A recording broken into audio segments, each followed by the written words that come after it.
আর যমুনার একবারে অম্বরীশ মহারাজের রাজত্ব সিংহাসন, আর অপর পারে দুর্বাসা।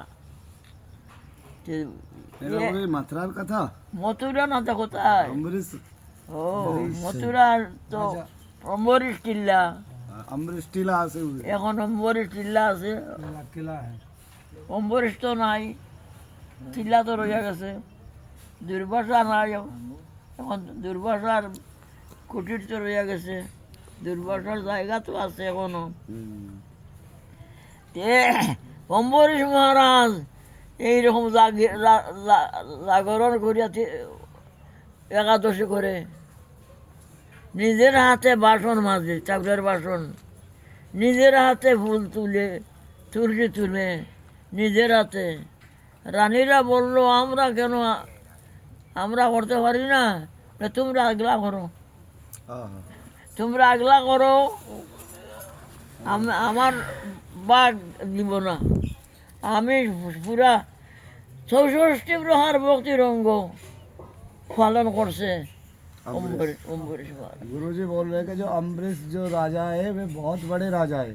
इनकी हजारों रानी आती, हजारों सेवक सेविका आते, लेकिन अपने ठाकुर जी की मंदिर की जो सेवाई, बर्तन धोना, झाड़ू लगाना, पोंछा लगाना, वे अपने हाथों से खुद करते हैं। आरती, तुलसी पूजा। तो रानी कह रही सब रही आके, हम आपकी साथ संगी साथी हैं, ब्याह के लाए, हमें हम या सेवा कर देंगे, बर्तन मांजने की, पोंछा लगाने की, झाड़ू लगाने की, हमें बताओ, आप ही करो। इतने सैनिक सेवी कहते हुए तो राजा ने कही, अगर तुम्हें अगर झाड़ू लगाना, पोंछा लगाना, तो अपना अलग अलग मंदिर बना लो, मैं अपने मंदिर की सेवा अपने आप करूँगा।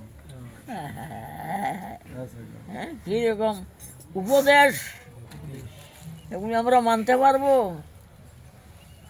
মানতে পারবো না। আমরা ঝাড়ু করবো কেন? আমি একজন মহারাজ, আমি আমার হাতে ঝাড়ু করবো? অভিমানী ভক্তিহীন জগমাঝে সেই দিন, এই অভিমানীর কোনো স্থান নাই।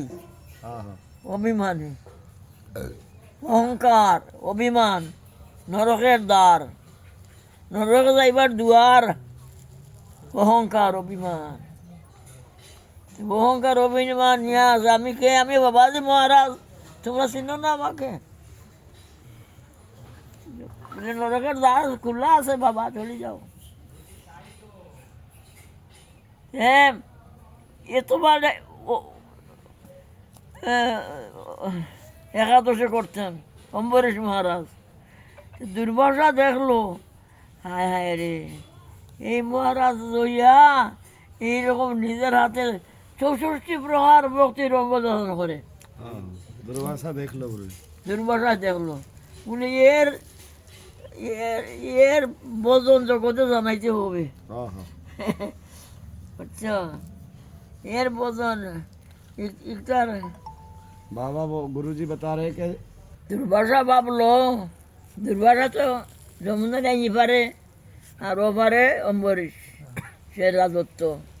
আর ভাবলো, মহারাজের যে বজন জগতে জানাইতে হবে, না জানাইলে হবে না। কীরকম জানাইব? এইরকম অম্বরীশ একাদশী করে, নিয়ম মতো করিয়া অপেক্ষা করে, সাধু গুরু বৈষ্ণব কেউ আসবে, পালন করবে, পূজন করবে, তারপরে আমি অমৃত দিয়ে পালন করব। কে? অম্বরীশ মহারাজ তো অপেক্ষা করছেন কোনো সাধুগুরু আসে কি না। দুর্বাসা আসে উপস্থিত। দুর্বাসা, মহারাজ পালন করবো।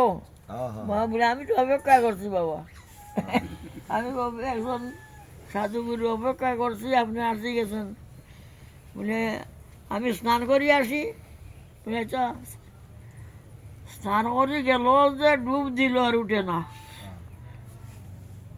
সে জানে যে কি করবে না করবে, সে না জানে, তার মনের কথা সে জানে। উঠে না কেন? বলে, আমারে তুইয়া বারণ করুক আগে, তারপরে দেখবো না। জগতে জানাইব কীরকম ভারণের টাইম আছে না, 9টার ভিতরে ভারণ করতে হবে। हाँ এই টাইম যায়, মন্ত্রীরা দিল একটু তুলসীর জল মুখে দেও, তো মুখে দিলে তো ভারণ হয়ে গেল, আর গোলার তল হইল না, তো ভারণ হইল না।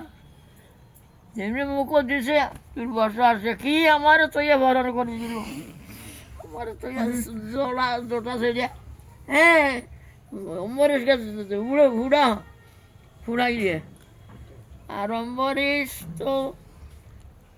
অম্বরীশকে রক্ষা করার জন্য স্বয়ং নারায়ণ চক্র দিয়ে দিছেন। চক্র আসিয়া আগুনকে নেবাই দিল। আগুনকে নেবাইয়া তখন দুর্বাসার দিকে ফুড়াইতে চললো। তখন তো দুর্বাসা পলায়ন করছে, স্বর্গমূর্তি অবতার গেল, ব্রহ্মা বিষ্ণু মহেশ্বর কেউ রক্ষা করে না। বলে এই ভগবানের চক্রটাকে রক্ষা করতে পারবো না আমরা কেউ, তুমি যার চক্র তার কাছে যাও। স্বয়ং ভগবানের কাছে গেলাম, তোমার চক্র রক্ষা করো। বলে, আমার চক্র তো নাই, আমি দিয়েছি অম্বরীশকে, অম্বরীশের ভাই গে বড়। বলে এ তো ক্ষত্রিয়, আর আমি হইলাম ব্রাহ্মণ, আর এ হইল গৃহস্থ, আমি হইলাম কি সন্ন্যাসী, তার ভাইয়ে কি আমি কিরকম পড়বো? বলে আগুন দিয়ে তারা বুড়াইতেছিল, তখন কোথায় গেল? বলে না, দাঁড়াইও রইল। আগুন যে খ্রিস্টা গেল, ফুড়াইতে গেল, কিন্তু সে তো কোথাও চলে গেল না। আর তোমার দিকে যখন চক্র গেল, তুমি কোথায় গেল? ও বাবা, আমি স্বর্গমূর্ত তার সমস্ত ব্রহ্ম বিষ্ণু কাছে গেল, কেউ রক্ষা করে না, তুমি ছাড়া কেউ রক্ষা করবে না। বলে আমিও রক্ষা করতে পারবো না, যাও গিয়া অম্বরীশের ভাই বড়। অম্বরীশ অপেক্ষা করতেছে, হায় হায় 1 বৎসর গেল ঘুরতে, আর অপেক্ষা করছে, পালন করে নাই। অম্বরীশ দুর্বাসা আসবে তবে পালন করবে। দুর্বাসা কি আর পড়তে পারে? হে ব্রাহ্মণ, দুর্বাসা অম্বরীশ তাকে দেখিয়ে আগেই ভরে গেছে চরণে, আগেই চরণে ভরে গেছে, বাবা পালন করুন। পালন করলে জগতে জড়াই দিল। যদি কেউ পালন শুদ্ধ একাদশী করে, অম্বরীশই করে, জগতে জানাইয়া দিল। समझ में आ गई सबकी में आ रही है ना।